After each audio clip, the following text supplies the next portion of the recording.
attention pour cette troisième intervention qui concernera un reproche fait à la Fédération en disant que rien n'a été fait pour la chasse. Je voudrais rappeler qu'on ne chasse pas, peut-être différemment en Guadeloupe, on ne chasse pas à la Guadeloupe comme on chasse dans l'Hexagone ou tout près à la Martinique.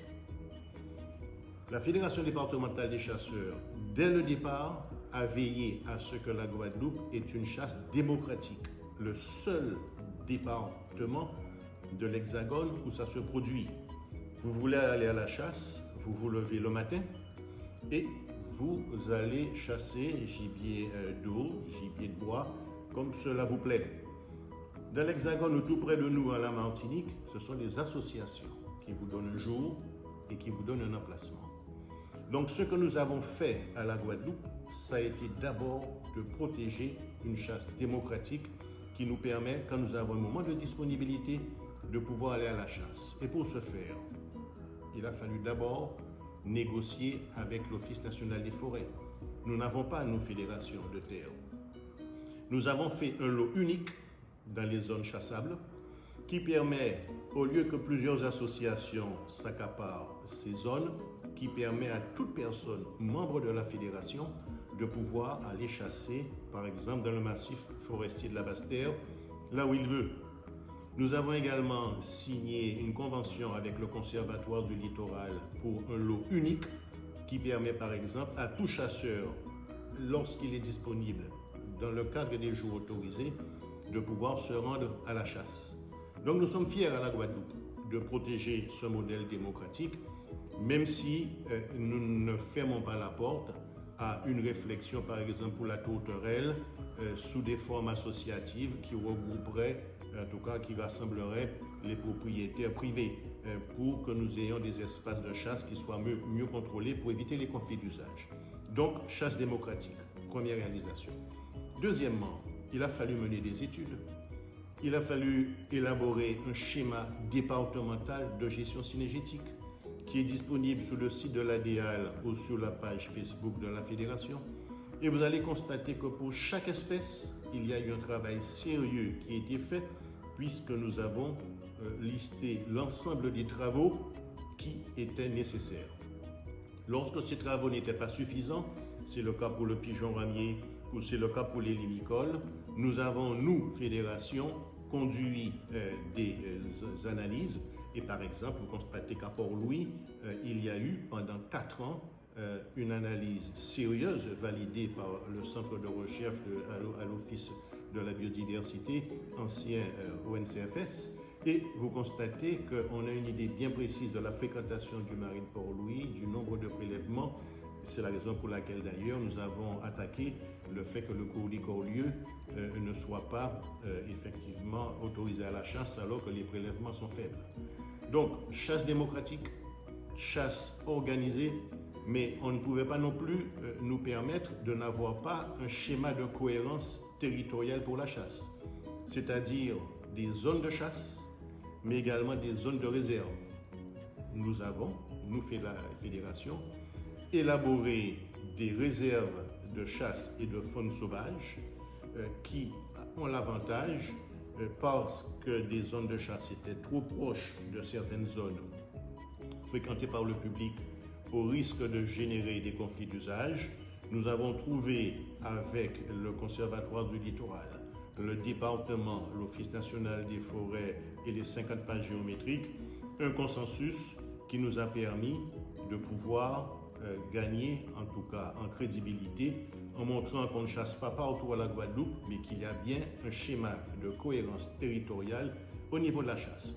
Et nous avons pu d'ailleurs préserver l'essentiel des zones chassables, sauf pour le barrage de Gâchette, où compte tenu des conflits d'usage c'était prévisible, nous avons accepté la chasse sur une partie de la zone, l'autre partie de la zone étant en réserve. Sur le plan du permis de chasser, mais nous avons des formateurs habilités.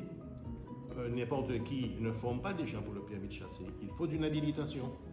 Et notre pourcentage de réussite est important dans la mesure où nous tournons à 90% de réussite chaque fois qu'il y a une obligation, en tout cas, d'organiser le permis de chasser.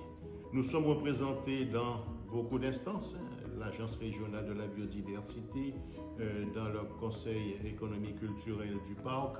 Nous siégeons bien sûr à la commission départementale de la chasse et la faune sauvage et nous représentons régulièrement la fédération dans toutes les réunions où il y a une problématique liée à la diversité des espèces et par conséquent où la chasse est en tout cas directement impliquée.